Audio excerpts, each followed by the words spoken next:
भाजपचा पुन्हा काँग्रेसला धक्का, बड्या नेत्याचा भाजप प्रवेश. नमस्कार मित्रांनो, जय महाराष्ट्र. लोकसभा निवडणुकीची रणधुमाळी सुरू झाली आहे. महाराष्ट्रात लोकसभा निवडणुकीचा पहिला टप्पा विदर्भातून सुरू होत आहे. या निवडणुकीचा प्रचारसुद्धा सुरू झाला.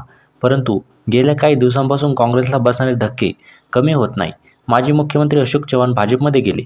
काँग्रेसचे ज्येष्ठ नेते व माजी केंद्रीय मंत्री मिलिंद देवरा एकनाथ शिंदे यांच्या शिवसेनेत गेले. त्यानंतर बाबा सिद्दीकी यांनी अजित पवार यांच्या राष्ट्रवादी काँग्रेसमध्ये प्रवेश केला. काँग्रेसमध्ये सुरू असलेले हे डॅमेज कंट्रोल अजून थांबत नाही. आता काँग्रेसमध्ये प्रदेश सचिव असणारे नितीन कोडवते यांनी पक्ष सोडण्याचा निर्णय घेतला. आज ते भाजपमध्ये प्रवेश करत आहेत. या निवडणुकीच्या तोंडावर काँग्रेसला पुन्हा एकदा भाजपने जोरदार धक्का दिला आहे. नितीन कोडवते यांचा काँग्रेसला सोडचिठ्ठी देत भाजपमध्ये प्रवेश करणार आहेत. भाजप प्रदेशाध्यक्ष चंद्रशेखर बावनकुळे यांच्या उपस्थितीमध्ये त्यांचा हा भाजप प्रवेश होणार आहे. मित्रांनो, यावर आपल्या प्रतिक्रिया नक्की व्यक्त करा आणि चॅनलवर नवीन असाल तर सबस्क्राईब करा. धन्यवाद. जय महाराष्ट्र.